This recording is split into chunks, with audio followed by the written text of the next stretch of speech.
ট্রান্সফরমারটি হঠাৎ বিকট শব্দ হয়ে ঢাকনাটি খুলে যায়।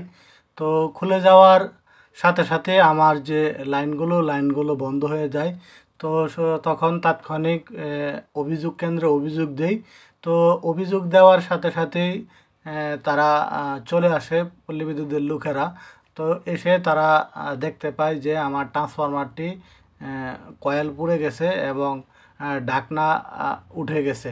তো কয়েলটা পুড়ে যাওয়ার কারণে তারা আমাকে রিপোর্ট দিয়ে যায় এবং বলে যোগাযোগ করতে। তো যোগাযোগের ভিত্তিতে আমরা এই ট্রান্সফরমারের যে মেরামত মূল্য দিয়েছি। তো এটা পুরাতন ট্রান্সফরমার, তারা নিয়ে যাচ্ছে। তো নিয়ে গিয়ে আরেকটা নিয়ে আসছে সাথে সাথে। তো ওইটার যে মূল্য, এটা আমরা বিদ্যুৎ বিলের সাথে মূল্যটা দিয়ে দিব। তো আরেকটা জিনিস বলি, এটা যদি আপনার ব্যক্তিগত ট্রান্সফরমার হয় তাহলে কিন্তু এই মূল্যগুলো পরিশোধ করতে হয়। আর যদি অফিসিয়াল ট্রান্সফরমার থাকে তাহলে কিন্তু তারা পুনরায় আবার আরেকটি দিয়ে দেয়। তো এখানে আমাদের যে ট্রান্সফরমারগুলো প্রায় 32টা ট্রান্সফরমার আছে। তো এই 32টা ট্রান্সফরমারের প্রত্যেকটাই কিন্তু এগুলো আমাদের নিজস্ব কিনা অভ্যন্তরীণ লাইন। তো যেহেতু অভ্যন্তরীণ লাইন, এই জন্য আমাদের যে মূল যে বিদ্যুৎ বিল আসে, বিদ্যুৎ বিলের সাথে আমাদের এই মূল্যটা পরিশোধ করতে হবে। তো এখানে যে ট্রান্সফরমারটা দেখতে পাচ্ছেন, তারা পুরাতনটা নিয়ে যাচ্ছে আর নতুন একটি সাথে নিয়ে আসছে। তো পুরাতনের যে মেরামত মূল্য আসে, এটা আমাদের বিদ্যুৎ বিলের সাথে ধরে দিবে। তো এখানে মূলত এই ট্রান্সফরমারটা যে কিভাবে খুলতে হয়, কিভাবে উঠাতে হয়, আমার অসংখ্য ভিডিও দেওয়া আছে। তো অনেকের হয়তো জানা নাই যে ট্রান্সফরমার নষ্ট হলে কিভাবে এই কাজগুলো করে এবং কিভাবে উঠায়। তো এখানে দেখেন, এই ট্রান্সফরমারটা কিন্তু আরেকটা বিষয়, যদি অভ্যন্তরীণ ট্রান্সফরমার হয় এই ক্ষেত্রে পল্লী বিদ্যুৎ কিন্তু তারা ঠিকাদারের মাধ্যমে কাজগুলো করিয়ে থাকে। আর তাদের যে উঠানামার যে বিলটা, অর্থাৎ একটা ট্রান্সফরমার উঠানামার জন্য 4000 টাকা বিল ধরে ঠিকাদাররা। তো তাদেরকে এই বিলটা দিয়ে দিতে হয়। তো এটাও আমরা তাদেরকে করব, পেমেন্ট করব। তো এই যে ট্রান্সফরমারটা দেখতে পাচ্ছেন, এই ট্রান্সফরমারটা কিন্তু এই দড়ি দিয়ে উপরে উঠানো হয়েছে। তো এখন যে কাজটা করব, ট্রান্সফরমারটা যেহেতু পরিবর্তন করা হয়েছে, H1 সংযোগটা দিবে। আর আরেকটা বিষয় বলে থাকি, এখানে যেহেতু আমার 32টা ট্রান্সফরমার বলেছি, তো সবকটা লাইনে চালু আছে।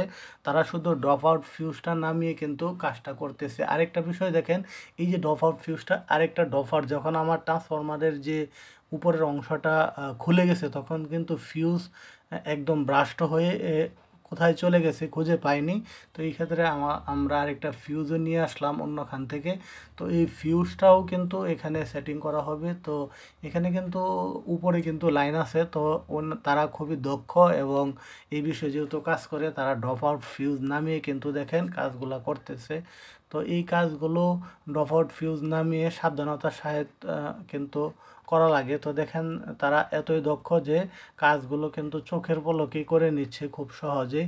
তো দেখেন, তারা এই যে এনে যারা দেখতে পাচ্ছেন, প্রত্যেকেই কিন্তু ঠিকাদারের লোক, অর্থাৎ পল্লী বিদ্যুতের আন্ডারেই তারা ঠিকাদার, তারা এই কাজগুলো করে থাকে। তো দেখেন, খুবই অল্প সময়ের মধ্যে কিন্তু আমার ট্রান্সফরমারটা নামিয়ে এবং পুনরায় নতুন একটি ট্রান্সফরমার সেটিং করে দিচ্ছে। এই ক্ষেত্রে বলবো, আপনাদের যদি এই ধরনের সমস্যা হয় তাহলে কিন্তু আপনারা তাৎক্ষণিক ট্রান্সফরমারের সমস্যা হলে পল্লী বিদ্যুৎ কেন্দ্রে অভিযোগ দিবেন। অভিযোগের ভিত্তিতে তারা আসবে, আইসা দেখে পরীক্ষা টরীক্ষা করে যদি আপনার ট্রান্সফরমারের সমস্যা হয়, যদি ব্যক্তিগত হয় তাহলে আপনাকে অবশ্যই ট্রান্সফরমারের মূল্য যে খরচগুলো এগুলা বহন করতে হবে। আর যদি ব্যক্তিগত না হয় তাহলে সকল প্রসেস কিন্তু পল্লী বিদ্যুতের লোকেরা ব্যবস্থা নেবে, আপনার এই ক্ষেত্রে কোনো মূল্য পরিশোধ করতে হবে না। তো দেখেন, এটা আমাদের যে ট্রান্সফরমারটা, তো এটা তো দেখেন সমাধান হয়ে গেছে। আর খুবই অল্প সময়ে সমাধান হয়েছে, যেহেতু এটা আমার প্রতিষ্ঠানের একটি এবং এই লাইনটা খুবই গুরুত্বপূর্ণ। এই লাইনের কারণে দেখতে পাচ্ছেন এই ভবন, এখানে আরও প্রায় 2টি ভবন। তো 2টি ভবনের প্রায় 16 থেকে 18টি রুমের বিদ্যুৎ লাইন বন্ধ এবং মোটর সোটর বন্ধ। তো এইখানে যে লাইনটা দেখতে পাচ্ছেন, সম্পূর্ণ লাইন কিন্তু ট্রান্সফরমার কিন্তু সংযোগ দেওয়া কমপ্লিট। এখন ড্রপ আউট ফিউজটা সেটিং করতেছে। তো ড্রপ আউট ফিউজটা সেটিং করে লাইনটা উঠিয়ে দিলেই কিন্তু সমস্যার সমাধান। এবং যখন লাইনটা উঠে আমরা চেক করে দেখব যে 3টা ফেজে বিদ্যুৎ আসছে কিনা। যদি 3টা ফেজে বিদ্যুৎ আসে তাহলে কিন্তু সমস্যার সমাধান। তো আমরা কিন্তু লোড সাইড বন্ধ করে রেখেছি। এখন যেহেতু আমাদের কাজটা হয়ে গেছে, তো এখন আমরা লোড দিয়ে তারপর চেক করলে সমস্যা